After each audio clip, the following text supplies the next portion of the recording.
One growing population at school who faces some inequities and difficulties with their access are the LGBTQ student community. And if you're not familiar, LGBTQ stands for lesbian, gay, bisexual, transgender, and questioning. I studied this population starting with the National Association of School Psychologists, looking at their website. I'm a school psychologist by training, so that was my first source. I knew they would have some good information on helping these students. That led me to the Gay, Lesbian, and Straight Education Network, or GLSEN, and the American Civil Liberties Union. So my articles for this presentation were all accessed through one of these websites on their resources or references page.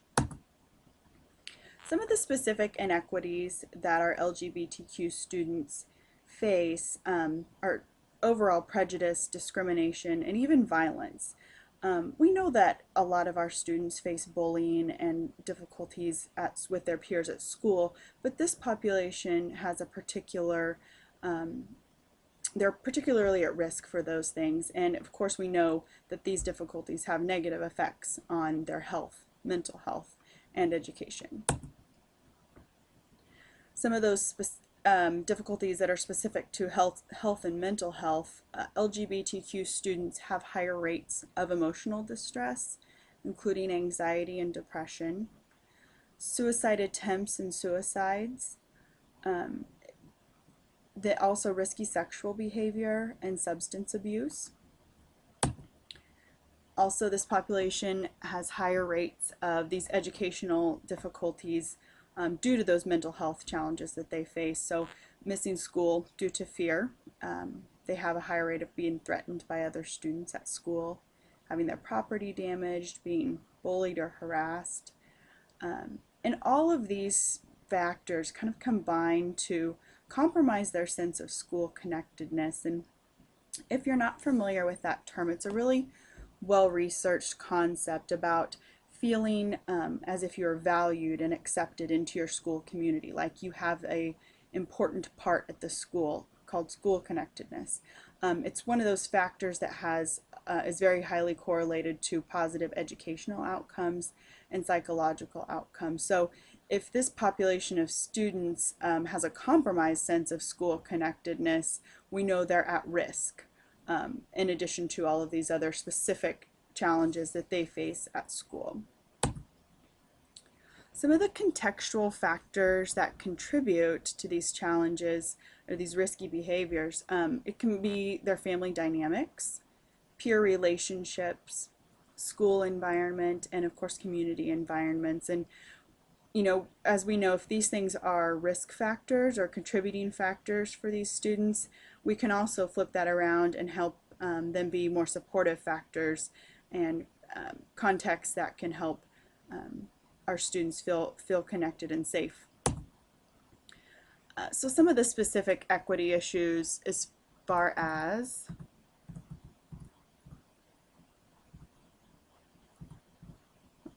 here we go. The leadership roles that we as educators have in the school, I narrowed them down from the articles to kind of two primary things that we have to do. Number one is to uphold the dignity and rights of all children. That I found that quote through evidence-based practice, adding that on there. I found that in one of the articles, and it just reminded me of our standards and how we are supposed to be advocates for all students.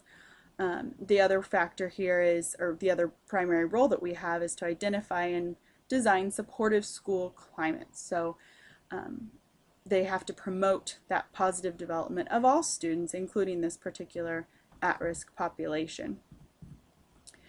So going back to some of the dignity and rights of students in this population, the equity issues that they face, equal access is one of those specific issues. The Equal Access Act of 1984 indicated that any secondary school, public secondary schools, have to treat all extracurricular or non-curricular clubs the same. So that includes what's called a GSA. It's a Gay Straight Alliance. These GSAs can be support groups or groups that they're kind of purpose driven. They're working towards making a safer school for all students. So regardless of the administration's feelings or thoughts, um, this piece of legislation protects that if the school allows any of these clubs to be formed, a GSA can also be formed. Now, they of course have to adhere to all of the same regulations and guidelines as every other student club, but they do have to be allowed. Another one of the particular issues that affect our LGBTQ students is free speech and expression. So of course the First Amendment of the Constitution protects free speech and expression, but as we know, there are limits to that. So in particular with this population of students, if they are discussing their sexual orientation, gender identity, or any related topics with their peers outside of class time, that's protected by free speech. They can certainly do that. And of course, it'd be different if they were to stand up and shout in the classroom. That's a different thing. But this, we're talking about private conversations on school grounds. They're welcome to discuss that. Free expression also falls under the First Amendment. So clothing, if the school dress code allows other students to wear things that represent their social or political views, then they also have to allow LGBTQ students to wear a shirt that might express their political or social views. So, such as a gay pride T-shirt, for example. The basic thing here, again, is that they are treated the same as other students. So if the school dress code says we allow none of that, then they're treated the same and they're not allowed to wear those kinds of things either. Dates to school functions or dances. Same-sex dates are considered a right covered under the freedom of expression clauses in the First Amendment, and that was decided in a famous court case, Aaron Fricke versus Richard B. Lynch. That was what the court said was that it's his right, his or her right, whomever's, to bring whatever date they choose, whether it's same-sex or otherwise. So that's also protected. For our students, privacy is a specific issue for all students, but in this particular population, there's been cases also to help protect this, but that schools are not allowed to reveal sexual orientation of a student to anyone without the student's permission, including the student's parents. And sometimes it gets fuzzy when students are out to their peers or at school, but sometimes they can be out at school and have not communicated that to their family. So schools cannot express that without the student's permission. That's considered a breach to their confidentiality or a compromise to their privacy. Harassment. What schools have to do is to take steps to stop the harassment and protect students. So whatever they know about, they have to take steps. We have to take steps to protect them. There's some new legislation that's been proposed actually really recently, and it's currently in Congress. And the Safe Schools Improvement Act is one of those pieces of legislation. It was introduced in March of this year, and schools would be required to implement a comprehensive plan for anti-bullying and anti-harassment. And the bill specifically lists students cannot be harassed because of sexual orientation or gender identity, and for many other reasons, but it does specifically use those words.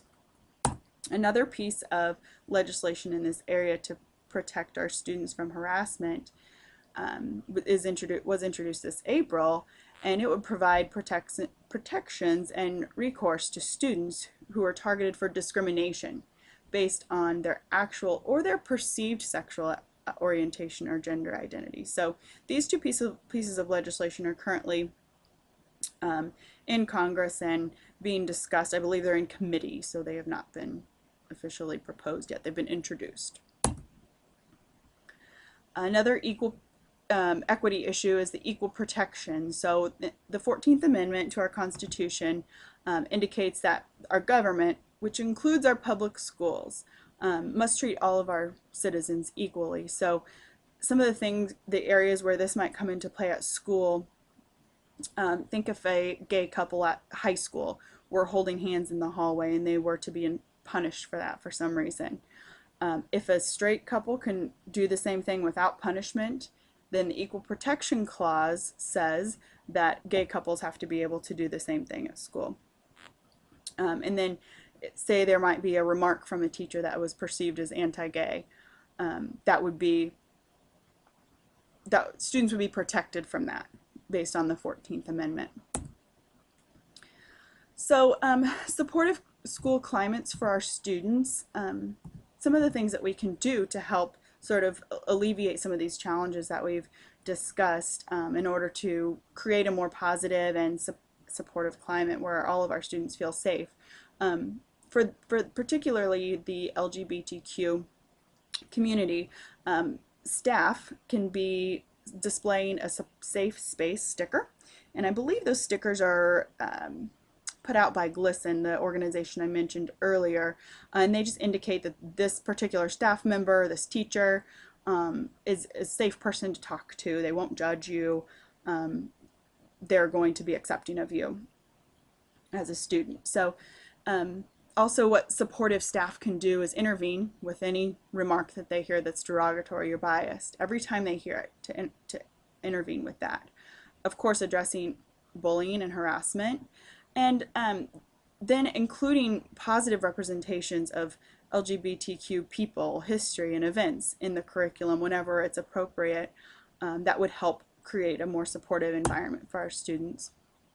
Then looking at a broader, more systemic level to create these supportive climates, implement policies that are protective and supportive in nature. So a comprehensive bullying or anti-bullying, anti-harassment policy, as well as reviewing some of the policies and practices in your school that goes on currently that may be construed as discriminatory. So some of your dress codes, if they're gendered specifically, any of those prohibitions against same-sex dates. These things are discriminatory by law, so schools can help create supportive environments by reviewing some of those things in their own atmosphere. Some challenges that specifically principals will face, I think, in creating these supportive environments: individual biases and pressures. So we all have biases in some way because we're human. And principals are going to see that from students, from staff members, and parents, of course. So that's going to put some pressure on principals. People have their own perceptions of what's right and what's wrong, and can sometimes put a lot of pressure on a principal to act in the way that they want them to. So then there's, of course, systemic pressures such as community and religious influences.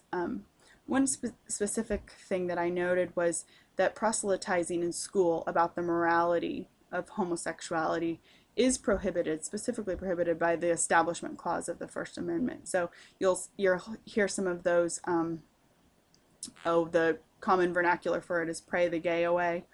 And that is clearly inappropriate in schools, and so to allow that would be against our goal of creating a supportive environment. The school board, of course, can put pressure on principals, and of course any other past or current policies that we've got going on. Change is hard, so we're going to have to face that in order to create the supportive environment that we know all students need, and especially this at-risk population of LGBTQ students. So here are the references that I've used. I really enjoyed studying about this topic. I think it's so timely. It's a growing population, and we know they need support just like all of our students, and it may be really an especially sensitive time and an especially sensitive subject, but all the more reason that we have to do what's right for our students now and always.